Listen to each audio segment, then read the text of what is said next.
Welcome to CBSE toppers academy. आज हम लोग जो चैप्टर शुरू करने जा रहे हैं वो इलेक्ट्रिसिटी पार्ट 2। जिन लोगों ने पार्ट 1 नहीं देखे हैं वो पार्ट 1 देख ले, नहीं तो जो हम अभी पढ़ाने जाएंगे वो समझ में नहीं आएगा। पार्ट 1 के ऊपर एनसीईआरटी बुक्स में कुछ क्वेश्चन है जो आज हम सॉल्व करेंगे। जिन लोगों ने सब्सक्राइब नहीं किया वो सब्सक्राइब कर ले। Okay students, let us start. Okay students, ये एनसीईआरटी के क्वेश्चन है। चलो let us read the question. Name a device that helps to maintain a potential difference across a conductor। potential difference क्या है, हमने पार्ट 1 में ऑलरेडी थोड़ा सा डिस्कस कर चुका हूं, but I want to repeat. मैं फिर से इसको दोहराऊंगा।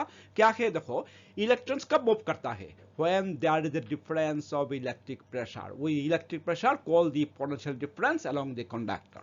और ये डिफरेंस कौन क्रिएट करता है? बैटरी। अच्छा, electric pressure, difference of electric pressure. चलो एक एग्जांपल देता हूं। Suppose there are two tanks, one is at high upper level, एक थोड़ा सा ऊपर में है, दूसरी वाला नीचे में है। तो हमने क्या किया, इस दोनों टैंक को एक पाइप से कनेक्ट किया। वाटर विल फ्लो, वाटर कहां से? ऊपर से नीचे जाएंगे। तो क्यों? क्वेश्चन है, ये जो पाइप है इसका एंड जो है, इस ये दोनों एंड है, इसमें प्रेशर की डिफरेंस है। वो प्रेशर की डिफरेंस के लिए क्या होगा? Water will flow from the upper tank, ऊपर वाला टैंक से पानी नीचे आएंगे। ठीक इसी तरह से अगर that is a difference of electric pressure अगर डिफरेंस होगा तो इलेक्ट्रॉन्स क्या करेंगे? मूव करते रहेंगे। तो वो डिफरेंस कौन क्रिएट कर रहा है? This difference is created by, this difference is produced by A battery. तो हमारा ये एक मार्क के क्वेश्चन होगा, तो नीड नॉट गिव, ये तो आपको समझाने के लिए मैंने लिखा। तो आपका आंसर क्या होना चाहिए? any source of electricity like battery, cell, power supply, etc. helps to maintain a potential difference across a conductor। ये आपका आंसर होना चाहिए, because mark will be allotted only one, एक मार्क दिया जाएगा। चलो next question. What is mean by saying that potential difference between 2 points is 1 volt? ये part 1 में ऑलरेडी आई हैव डिस्कस्ड। जिन्होंने पार्ट 1 नहीं देखे हैं वो पार्ट 1 देख लो, मैं इसको दोबारा नहीं बोलूंगा। चलो next question.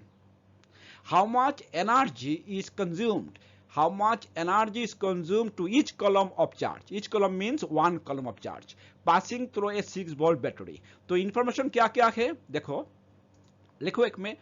Quantity of charge कितनी है? Each column means one column, मैं पहले बता चुका हूं। और क्या है? पोटेंशियल डिफरेंस दे के रखा, कितनी है? 6 वोल्ट।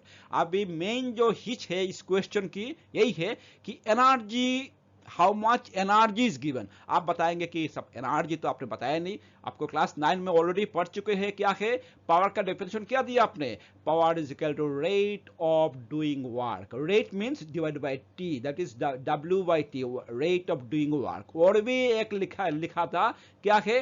एनर्जी कंज्यूम्ड, ईसी, मैंने पूरा नहीं लिख रहा हूं, एनर्जी कंज्यूम्ड बाय टाइम। तो क्या होगा? ये वर्क है और ये है एनर्जी कंज्यूम, बात एक ही है। तो ये इन्होंने घुमा के दिया क्वेश्चंस, घबराने की कोई बात नहीं है। तो हमें निकलना क्या है? Quantity of energy is equal to work done, comma W is equal to what. अब अभी तो फॉर्मूला पता ही है आपको, potential difference V is equal to W by Q. So by cross multiplication W is equal to V into Q, put all the values, पूरा value बैठाओ। क्या है? 1 into 6 is equal to 6J।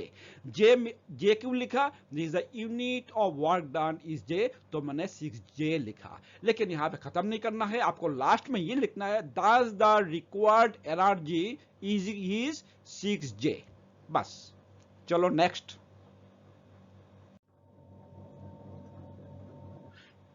चलो next question पढ़ते हैं। Name a device, एक device का नाम बोलो that helps to measure the potential difference across a conductor. Part 1 में ऑलरेडी हम डिस्कस कर चुके हैं, तो अभी मैं फिर रिपीट कर रहा हूं। The potential difference is measured by an instrument called voltmeter. अभी एक चीज और बताया था कि वोल्टमीटर कैसे कनेक्ट किया जाता है सर्किट में? In parallel across the 2 points between which potential difference is to be measured. ये याद रखने बैठ जाओ जी। वोल्टमीटर को कैसे कनेक्ट करना है? In parallel across the 2 points between which the potential difference is to be measured. अब देखो बच्चों, सीरियस हो जाओ। क्लास 9 में तो ऐसे ही पास कर चुके हो चीटिंग करके, लेकिन क्लास 10 में आपको सीरियस होना ही पड़ेगा।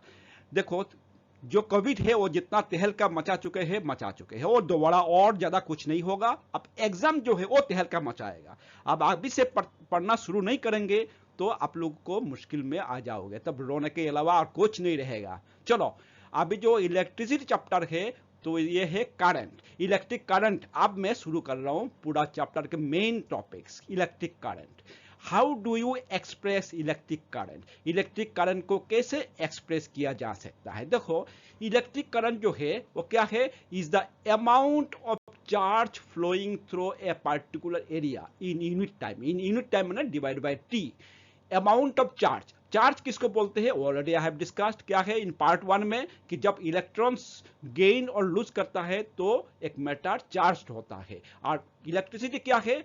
उसी चार्ज जो फ्लो होता है in a particular area in unit time, तो उसको बोलते हैं electric current. In other words, इसीलिए मैंने लिखा कि electric current is the rate of flow of electric charges called the electron. That is flow of electrons in a particular direction is the electric current.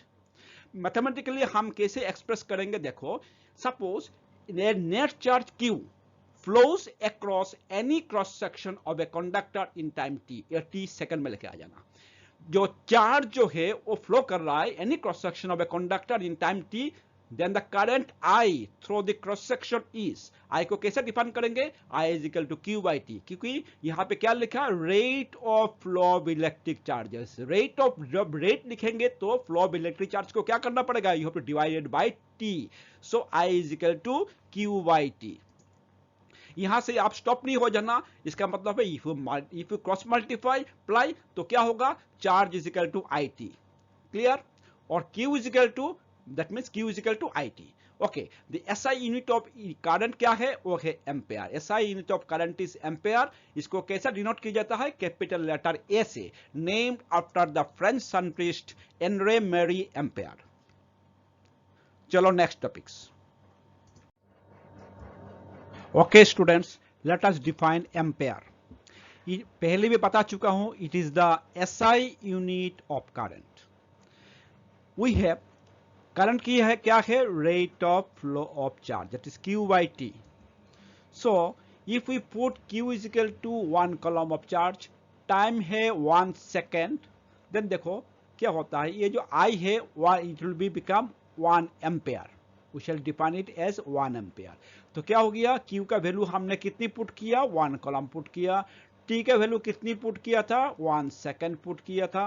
तो 1 ampere becomes 1 column by 1 second. Symbolically we can write 1A is equal to 1C divided by 1S, S for second. तो इसको क्या लिख सकता हूं? 1C S to the power minus 1. Thus, when 1 column of charge flows through any cross section of a conductor in 1 second, that is 1 column of charge जो flow करेंगे किसी conductor के अंदर से in 1 second, तो करंट फ्लोइंग थ्रू जो हो रहा है इसको क्या बोलेंगे? बोलेंगे हम लोग 1 ampere. Clear? Small quantities of current are expressed in milli ampere.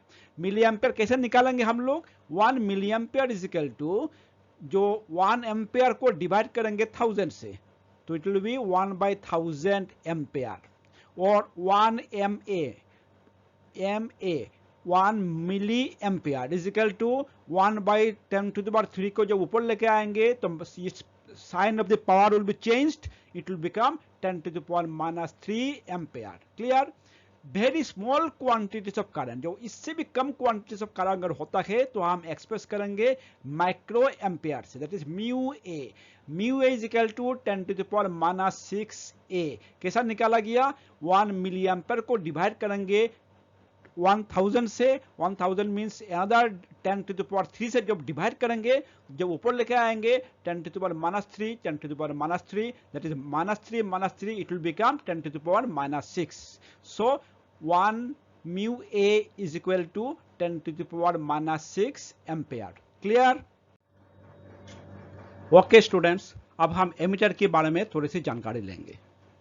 Current is पहले भी बता चुका हूं, जो इंस्ट्रूमेंट से करंट नापा जाता है उसको बोलते हैं ammeter. Current is measured by an instrument called ammeter. It is always connected in series in a circuit. ये लाइन इंपॉर्टेंट है, याद रखने की कोशिश करो। एमीटर जो है always connected in series in a conductor, that is यहाँ पे देखो माइनस है, ये माइनस से माइनस लगाओगे, यहाँ पे प्लस है, बस इन सीरीज। लेकिन आपको याद होगा वोल्ट मीटर कैसे कनेक्ट करेंगे, parallel to the parallel in the circuit. ये लाइन एमसीक्यू के लिए वेरी इंपॉर्टेंट है, याद रखो। Okay students, let us solve one more questions from NCERT.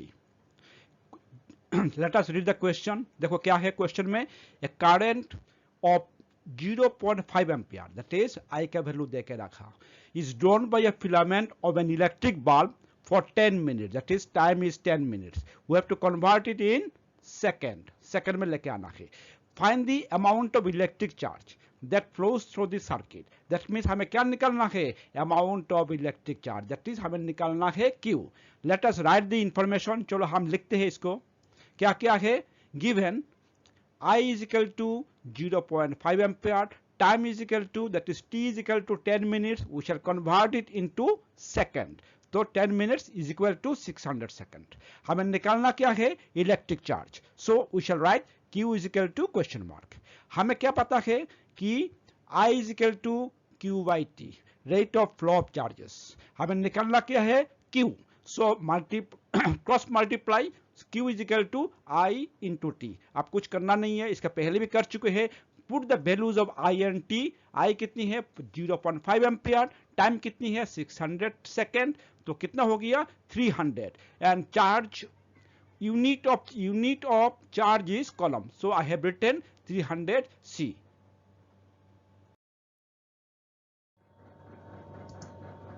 Okay students, wait for the part 3. हम जल्दी पार्ट 3 रिलीज करने जा रहे हैं.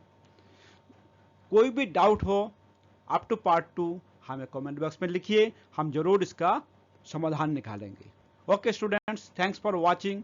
जो सब्सक्राइब नहीं किए हैं वो सब्सक्राइब कर ले, बेल आइकन को दबाइए, तब तो आपको पार्ट 3 का नोटिफिकेशन आप लोगों को मिल जाएंगे. Okay, thanks.